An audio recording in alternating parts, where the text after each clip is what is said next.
कपकपाती ठंड से परेशान होकर नाश्ता करने के बाद मैं छत पर चला आया। बाहर गुनगुनी धूप पसरी हुई थी, जो बड़ी अच्छी लग रही थी। मैं मुंडेर के पास दरी बिछाकर उस पर लेट गया।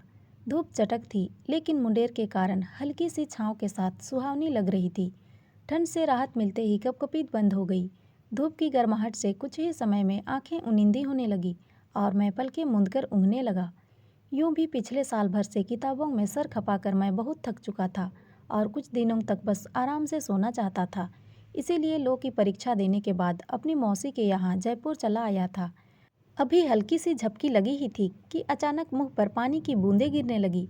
मैंने चौंक कर आंखें खोली। आसमान साफ था।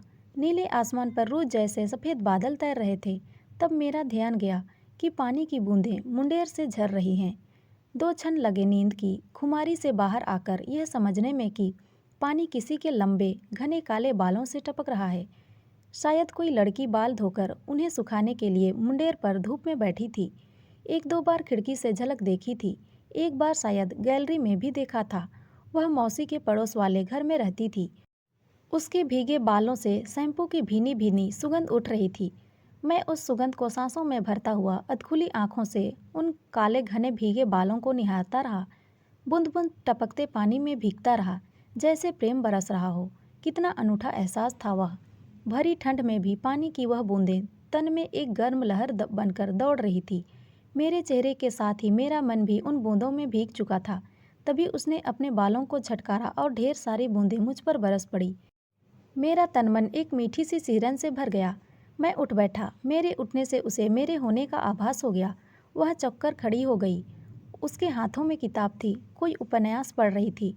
वह धूप में बैठी। मुझे अपने इतने नज़दीक देखकर और भीगा हुआ देखकर वह चौंक भी गई और सारी बात समझकर शर्मा भी गई। उसे समझ ही नहीं आ रहा था कि इस अचानक आई स्थिति पर क्या बोले। दो पल वह अचकाई सी खड़ी रही और फिर दरवाजे की ओर भागकर सीढ़ियाँ उतरकर नीचे चली गई। पिछले 5 दिनों में पहली बार इतने नज़दीक से देखा था। किशोर अवस्था को छोड़िए यौवन की ओर बढ़ती उम्र की लुनाई से उसका चेहरा चमक रहा था, जैसे परिजात का फूल सावन की बूंदों में भीगा हो। वैसा ही भीगा रूप था उसका। रात में मैं खिड़की के पास खड़ा था। इस कमरे की खिड़की के सामने ही पड़ोस के कमरे की खिड़की थी। सामने वाली खिड़की में रोशनी देखकर मैंने उधर देखा। उसने कमरे में आकर लाइट जलाई थी और अलमारी से कुछ निकाल रही थी। उसने चादर निकालकर बिस्तर पर रखी, तकिया ठीक किया और बत्ती बुझा दी। मैं रोमांचित हो गया। तो यह उसका ही कमरा है। वह मेरे इतने पास है। मैं रात भर एक रूमानी कल्पना में खोया रहा। देखता रहा कि उसके बालों से बरसते मोह को। एक ताज़ा खुशबूदार एहसास जैसे मेरे तकिए के पास महकता रहा रात भर। मैं सोचता रहा कि क्या उसके मन को भी दोपहर में किसी एहसास ने भिगोया होगा। क्या वह मेरे भी बारे में कुछ सोच रही होगी। जवाब मिला दूसरे दिन छत पर। जब मैं छत पर पहुंचा तो वह पहले से ही छत पर खड़ी इधर ही देख रही थी। हमारी नज़रें मिली और उसने शर्मा कर नज़रें झुका ली। कभी गैलरी में, कभी खिड़की पर, कभी नज़रें टकरा जाती और वह बड़े जतन से नज़रें झुका लेती। उन झुकी नज़रों में कुछ तो था जो दिल को धड़का देता। नज़रों का यह खेल एक दिन मौसी ने भी ताड़ लिया। मैंने उन्हें सब कुछ सच बता दिया। फिर तो घर में बवाल मच गया और मुझे सज़ा मिली। सज़ा उम्र भर स्नात केसों से झरती बूंदों में भीगने की, और मैं भीग रहा हूँ पिछले 25 वर्षों से।